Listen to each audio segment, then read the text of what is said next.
जय श्री राम। बालकांड का चौथे श्लोक का अर्थ।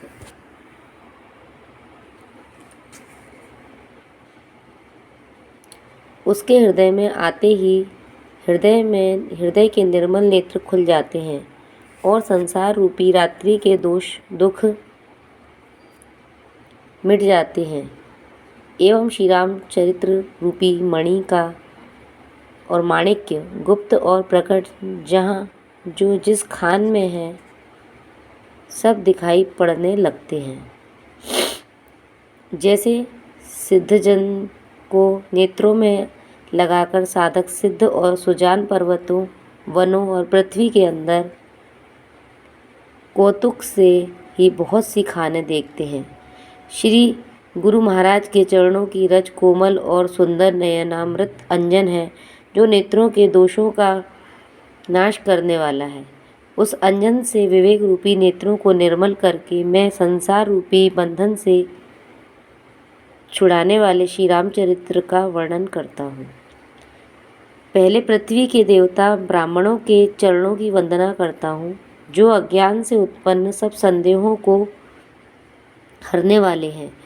फिर सब गुणों की खान संत समाज को प्रेम सहित सुंदर वाणी से प्रणाम करता हूँ। संतों का चरित्र कपास के चरित्र जीवन के समान शुभ है जिसका फल नीरस विशद और गुणमय होता है। कपास की डोडी नीरस होती है, संत चरित्र में भी विषयासक्ति नहीं है, इससे वह भी नीरस है।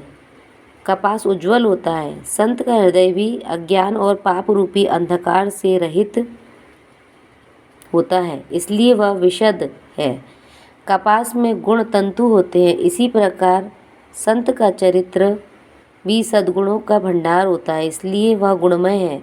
जैसे कपास का धागा सुई के किए हुए छेद को अपने तन देकर ढक देता है अथवा कपास जैसे लोहे जाने काते जाने और बुने जाने का कष्ट सहकर विवस्त्र के रूप में परिणत होकर दूसरों के गोपनीय स्थानों को ढकता है, उसी प्रकार संत स्वयं दुख सहकर दूसरों के छिद्रों दोषों को ढकता है, जिसके कारण उसने जगत में वंदनीय यश प्राप्त किया है। बालकांड का 5वां श्लोक का अर्थ। संतों का समाज आनंद और कल्याणमय है जो जगत में चलता फिरता तीर्थराज प्रयाग है।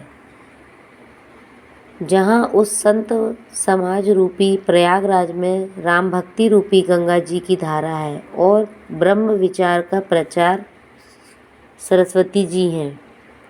विधि और निषेध, यह करो या न करो रूपी कर्मों की कथा कलयुग के पापों को हरने वाली सूर्य तनया यमुना जी हैं और भगवान विष्णु शंकर जी की कथाएं त्रिवेणी रूप में से सुशोभित हैं जो सुनते ही सब आनंद और कल्याणों की देने वाली हैं।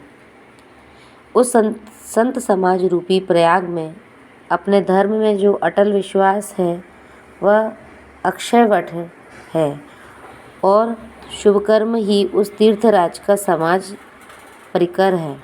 वह संत समाज रूपी प्रयागराज सब देशों में सब समय सभी को सहज ही में प्राप्त हो सकता है और आदरपूर्वक सेवन करने से कलेशों को नष्ट करने वाला है। वह तीर्थराज अलौकिक और अकथनीय है एवं तत्काल फल देने वाला है। उसका प्रभाव प्रत्यक्ष है। जो मनुष्य इस संत समाज रूपी तीर्थराज का प्रभाव प्रसन्न मन से सुनते और समझते हैं और फिर अत्यंत प्रेम पूर्वक इसमें गोते लगाते हैं, वे इस शरीर के रहते ही धर्म अर्थ काम मोक्ष चारों फलों को पा जाते हैं। इस तीर्थ राज में स्नान का फल तत्काल ऐसा देखने में आता है कि कौवे कोयल बन जाते हैं और बगुले हंस। यह सुनकर कोई आश्चर्य न करे क्योंकि सत्संग की महिमा छिपी नहीं है।